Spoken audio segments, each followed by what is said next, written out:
The radio never answered. Not once. Not again. And that's when we realized no one knew we were still alive. The first thing you notice when the radio goes silent is not the silence itself. It's the weight. A pressure that settles somewhere behind your eyes, where confidence used to live. A feeling that spreads slowly, telling you something your training tries to deny. You are no longer part of the plan. My name is Ethan Cole, Recon Element Leader, callsign Viper 2. At least, that's what the patch said before everything went wrong. We were never supposed to stay long in the Ashera lowlands. 2 nights. In, observe, confirm movement routes, mark relay points, extract before sunrise on the 3rd day. Clean, quiet, forgettable. The kind of mission that never becomes a story. But wars don't care about plans. And jungles don't care about satellites. The Ashera lowlands were a mess of thick canopy, narrow river veins, and abandoned infrastructure left behind by a government that ran out of money before it ran out of problems. Somewhere in that maze, an armed faction was preparing something big, something quiet. The kind of operation that didn't need headlines to cause damage. Our job was to see it before it happened. We inserted just before midnight. No lights. No talking. The helicopter vanished like it had never been there, rotors swallowed by fog and trees. The jungle closed around us immediately, alive with sound, bugs, distant birds, things moving that we couldn't see. My team was small. 4 of us. Logan Pierce, our point man. Tall, calm, carried himself like he'd been born tired of chaos. Maya Reyes, medic.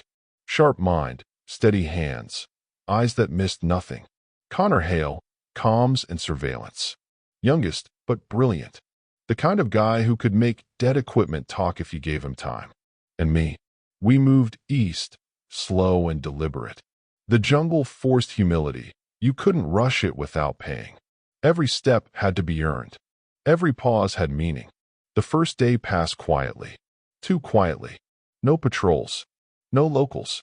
No animal movement near the river paths. It felt like walking through a town after an evacuation. Everything intact, nothing present. That night, Connor set up the long-range relay antenna on a ridge line. Signal's weak, he whispered. Atmospheric interference. Terrain's killing it. Try again at 0300, I said. Higher elevation. He nodded, fingers already moving. At 0300, the radio crackled once. And then nothing. Command, this is Viper 2. Radio check. Static. Connor adjusted the antenna. Changed frequency. Switched encryption sets. Command, Viper 2. Do you read? Nothing. I felt the weight settle for the first time. Could be solar, Connor said quietly. Could be the terrain. Could be jamming, Logan added. Not yet, I said. No signs. We pushed deeper the next day, shadowing an old supply road that cut through the lowlands. By afternoon, we found our first real sign. Fresh tire tracks, heavy vehicles, moving at night. This wasn't a militia moving randomly. This was organized. That night, Connor tried again. Command, Viper 2. Citrup follows. The radio clicked, then died completely. Connor stared at it. It's not responding. No power issue. No damage.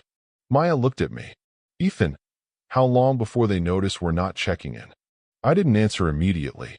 Standard procedure allowed 12 hours before a missed check-in raised concern. 24 before assumptions started forming. 48 before someone somewhere began writing words like lost or unconfirmed. And if something bigger happened elsewhere, we wouldn't even be a priority. We proceed, I said. We finished the mission. The second night, we saw them. Lights in the distance. Vehicles parked near an old pumping station by the river. Men moving with purpose. Not sloppy. Not afraid. We observed from concealment for hours. Recorded everything. Antenna arrays. Fuel caches. Equipment crates marked in a language none of us recognized. This wasn't about territory. This was logistics. Connor leaned toward me. If they activate this station, they can control water flow downstream. Flood some areas. Dry others. Maya's jaw tightened. There are villages downriver. Logan scanned the perimeter. And no civilians here now. They cleared the area. The picture formed slowly and horribly. They weren't preparing an attack. They were preparing leverage. I whispered into the radio again, even though I knew the answer. Command, Viper 2. We have eyes on a strategic water control site. This is critical. The radio never answered. The third day broke with gunfire. Not aimed at us. Not yet. A distant burst, then another. Somewhere upriver. Logan froze. That's not target practice. Maya checked her kit. If someone else is out there. They don't know about us. I finished. Connor's drone buzzed softly as it lifted, feeding us grainy images of smoke rising beyond the trees. A patrol? Another unit? Or civilians in the wrong place at the wrong time? We debated extraction protocols without extraction. No comms meant no backup. No air support.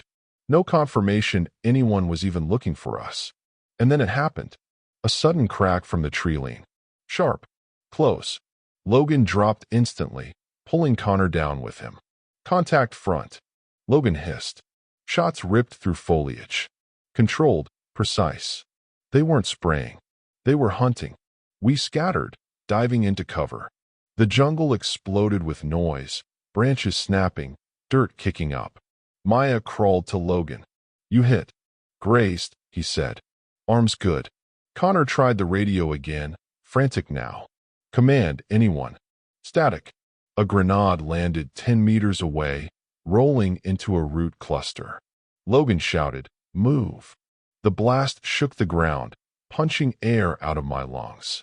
When the smoke cleared, Connor wasn't moving. Maya reached him first. Her face changed immediately. Ethan, he's gone. The words landed heavier than the explosion. One moment, we were 4. Then we were 3.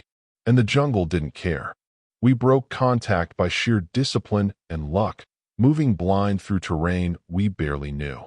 By nightfall, we were deep in unfamiliar ground, exhausted, bleeding, shaken. Connor's body stayed where it fell. We marked the location. Quietly. No ceremony. Because grief takes energy we didn't have. That night, under a tarp barely keeping rain off, Maya finally said what we'd all been thinking. They're not coming for us. Logan stared into the dark. They don't know we're alive. Or worse, I thought. They think we're dead. The 4th day was about survival. Water rationed. Movement slowed. Every sound analyzed. Every shadow suspicious. We still had the mission. The pumping station. The equipment. If activated, it would devastate the valley. We can't stop them, Logan said bluntly. Not like this. We can delay, I replied. Maya met my eyes. Enough for someone else to intervene? I hesitated, then nodded. If anyone's listening. We moved back toward the station under cover of night. Watched patrol patterns. Identified power sources. And then we saw something unexpected. A convoy of civilian trucks approaching from the south. Unmarked. No escorts. Refugees. Walking straight into a trap they didn't know existed. Maya whispered, If they open the gates now, they won't need weapons, Logan finished. Water will do it for them.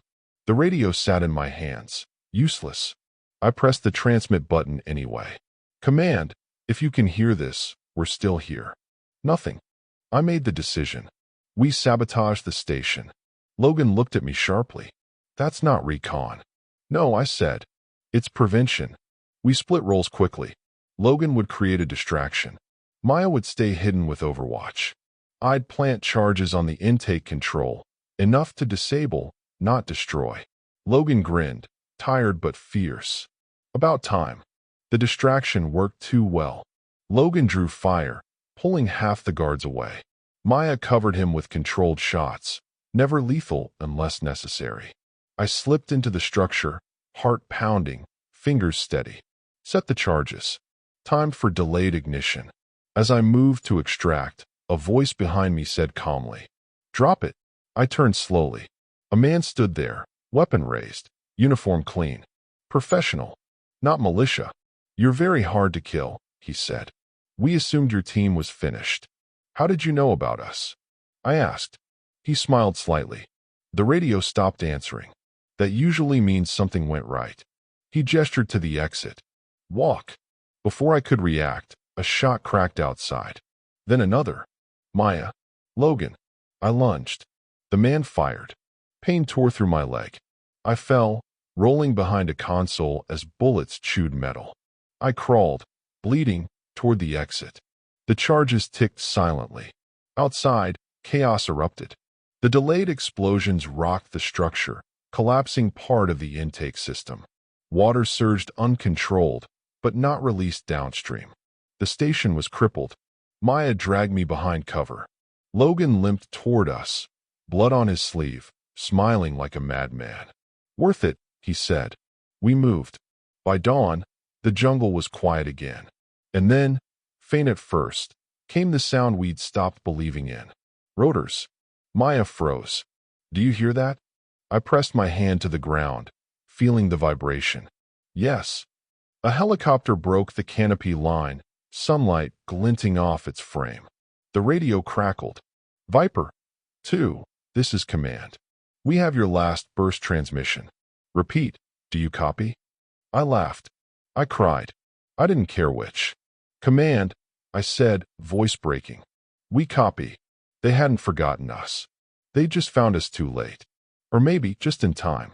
Extraction was fast. Medical hands. Real voices. Connor's name spoken out loud. Back at base, the debrief took hours. We learned the truth. A satellite failure. A relay malfunction. A chain of technical issues that erased us from the network for days. No betrayal. No abandonment. Just silence. The most dangerous thing in war. Logan sat beside me in recovery, staring at the wall. They never left us, he said quietly. No, I replied. But we learned what it means to keep going anyway. Maya visited later, uniform clean again, eyes tired but proud. You know, she said, when the radio didn't answer. I thought that was it.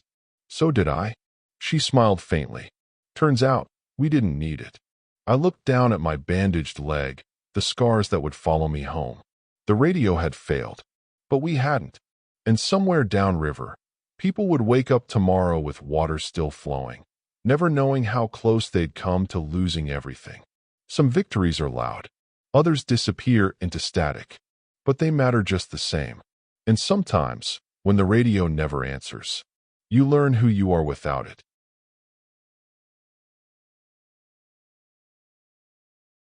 If you enjoyed this story, subscribe to Epic Recon Stories. Here we tell the missions that never made the headlines, the decisions made in silence, and the people who carried them. More stories are coming soon.